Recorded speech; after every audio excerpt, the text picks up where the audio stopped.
think one of the main learnings was that Big Hearts was in a unique position to bring resources together and provide the help that the local community needed. It became much less about individual projects and much more about the needs of individual people and the sort of help that they needed and how we were able to get them that help as quickly as possible. One of the best examples is our Schools Out project, which, as we responded to the needs of local families during the pandemic and with the school closures, we extended that from what would have been 2 weeks of support in the Easter holidays to 5 months of continuous remote support. I think it's about putting people at the centre of our work and us looking at exactly what support individuals need for their circumstances and ensuring that they get the best possible support.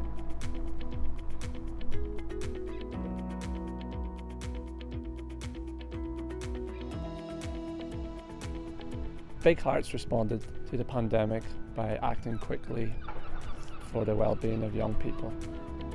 The That's Me project is aimed for giving young people the tools to cope with day-to-day life, maybe anxiety and depression, or even when they're feeling a little bit overwhelmed.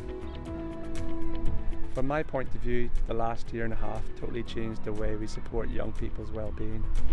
From these chats, when we were going for walks or bike rides or even phone calls, I realised that they were getting a lot from the service, and the one-to-one work was helping with them rather than the group work, because it was more personal. I could find out more about them and their background and how I can help them individually.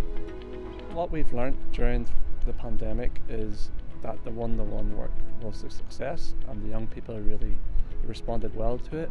So we've now put that permanently into our project.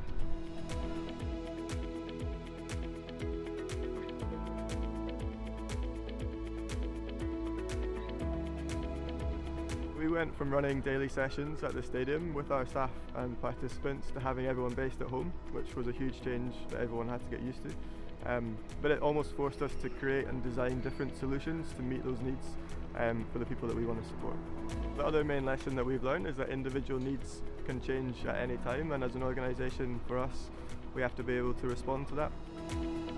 Having volunteers based at home for a large part of the year is not something we would have ever expected or had to plan for, but we saw a huge amount of kindness from our volunteers to keep in touch with a lot of isolated older people.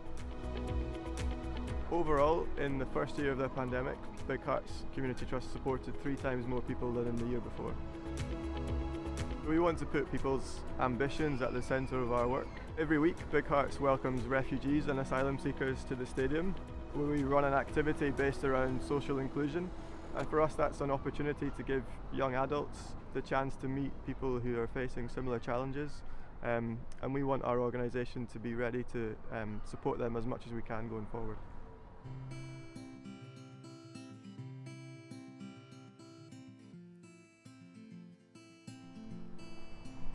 In 2024, I see Big Hearts as being a real mobilising force in the local community, a first point of contact for individuals, for Hearts fans, for members of the local community, or for partner organisations or businesses in the local area. I want in 3 years' time for young people to come and see Big Hearts as a place where they can be themselves. They can say, that's me, that's who I am, and that's what I want to be, and you can accept me through what it is, and they can come and enjoy themselves and meet other people and be the best of who they are. In 2024, I hope that local residents and supporters can look back and think that if they needed any help in their life, that Big Hearts was there to give them that boost, and that we listened to them and were able to support them on their journey.